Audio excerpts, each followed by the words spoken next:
Bom, agora nós estamos aqui com o artista em pessoa, Fernando Vignoli. E o Fernando vai contar um pouco pra gente da história dele. Fernando, como é que começou esse veio artístico seu lá no início? Bom, a minha vida começou artisticamente falando. Eu via minha mãe decorando tortas, bolos, com aquele saco de chantilly. Aí eu comecei a ajudar minha mãe. Falei, mãe, deixa comigo. Aí eu comecei a fazer os desenhos nas tortas. Foi dali, inspirado nela, que eu comecei os meus trabalhos. E a loucura foi da minha avó. A minha avó comprava o LP do Pink Floyd, e ela assistia, via as entrevistas no Sábado Som que tinha antigamente, Pink Floyd, Led Zeppelin, ela gostava de rock progressivo, e ela comprava LP para ela. E aí me aplicava, ela falava assim, Netinho, vem cá escutar isso. Ela não me dava LP, ela curtia e... Aí hoje, se você falar o que é o Vignoli é, você pega um liquidificador, põe a loucura da minha avó lá dentro, que me inspirou na loucura, o talento da minha mãe para fazer tortas, o Picasso e o Pink Floyd bate, aí dá o Vignoli. E é daí que vem a inspiração para essas obras maravilhosas. As obras, é interessante, eu estava conversando com umas pessoas, que eu retrato os sentimentos humanos, as tragédias do planeta. As tragédias eu retrato de uma forma que elas ficam bonitas esteticamente falando, para ambientar uma casa, um local, um museu. Então, às vezes, eu consigo ter a felicidade de fazer o World Trade Center, a tragédia, o resto das torres, de uma forma esteticamente assim, perfeita para um ambiente. Então, as pessoas estão curtindo isso. Mas a minha admiração é por obras históricas. Obras que vão marcar a história do momento de cada fase da nossa vida. Certo. Então eu retrato a ecologia, meus quadros vocês podem perceber que tem sempre água caindo. As águas caem para mostrar o desperdício do homem com as águas. Certo. As paredes, elas são um reflexo da época da ditadura no Brasil, que era tudo muito reprimido. Eu fui censurado na época, no Palácio das Artes, com obras. Meu pai me colocou na cadeia, eu ficava de castigo 2 horas por dia olhando para as paredes na minha casa. Então, a maioria das obras tem paredes.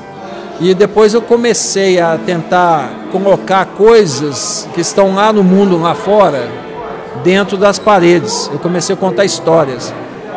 Isso, o que é? É o reflexo do mundo que eu vivi na ditadura. Eu queria saber o que estava lá fora. Nesse mundo globalizado, aproveitando que você tocou nesse assunto, a gente está tendo agora você também globalizado, né? Expondo, inclusive, no exterior. Eu fiz exposição em mais ou menos 35 países. Eu tive a oportunidade de conhecer 140. Eu voltei 20 vezes em alguns países para estudar arte e cultura. Eu fui na casa do Goya, na casa do El Greco, do Van Gogh, do Picasso. Eu estudei tudo, mas eu quis criar a minha identidade. Claro que eu tenho uns ídolos, que é Matisse, Frida, Picasso, Dali, mas eu criei meu raciocínio dentro das minhas paredes, que virou minha identidade. Mas a minha paixão com os povos, os costumes das pessoas, vem desde pequeno. E aí eu tive a oportunidade de retratar em vários lugares. O ano que vem, estamos em 2012, final. Ano que vem nós iremos fazer exposição na Dinamarca, na China, em Xangai, em Chicago, em vários lugares que eu não fiz. Eu fiz Europa, grande parte, e América. E agora vamos fazer México, então vai ser um ano bem movimentado.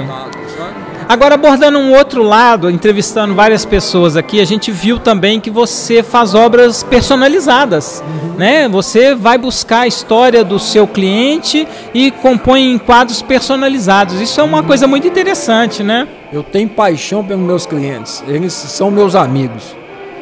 Nos Estados Unidos, na Europa, na Ásia, às vezes eu não falo nada da língua deles, mas a gente se entende pelas artes, eles me chamam, eu já na casa deles, a gente consegue comunicar de um jeito engraçado até, e eles são apaixonados com o meu jeito e eu com eles. Então, meus clientes são meus amigos. Eu retrato a intimidade da vida deles dentro das minhas paredes. Afinal de contas, a arte é uma linguagem universal, concorda? Cada nação tem sua identidade. E com o mundo globalizado, a gente conseguiu criar coisas fazendo um mix de ideias. Por exemplo, coisas asiáticas que eu coloquei dentro de um trabalho do Brasil, da América do Sul. Esse mix ficou uma coisa interessante. Essa linguagem de jogar uma ideia numa parede que vem lá da Ásia, a gente retrata dentro de um quadro, dentro de uma parede, o sentimento de um chinês, de um indiano, um iraniano. E aí eu gosto de estudar isso nas minhas pinturas, porque o americano, ele briga com o iraniano sem entender um outro, eles brigam à toa, um não entende a cultura do outro, um não tenta conhecer o que um pensa, o outro pensa para se entender. Então minha arte é isso, eu tento transmitir isso para os povos. Eu prometi a Deus, porque eu sei que quando eu nasci eu tinha uma missão diferente para reunir pessoas. E eu não sabia o que era. Aí um dia eu prometi, falei assim, Deus, me dá uma luz, e no meu trabalho só vai existir mensagem para o bem dos homens. O meu talento vai ser para ajudar as pessoas a entenderem umas às outras, o mundo, os animais, os homens. Essa é a ideia do meu trabalho. As ideias são todas das crianças. Se a gente cuidar das crianças, o mundo vai ser um show. Bom, gente, então foi isso. Tivemos aqui a entrevista com Fernando Vignoli, tá? O autor dessas obras maravilhosas que vocês estão vendo nos nossos vídeos. Muito obrigado, Fernando, e até a próxima. Muito obrigado, foi uma honra estar aqui com vocês. Obrigado. Estaremos juntos sempre. Sempre.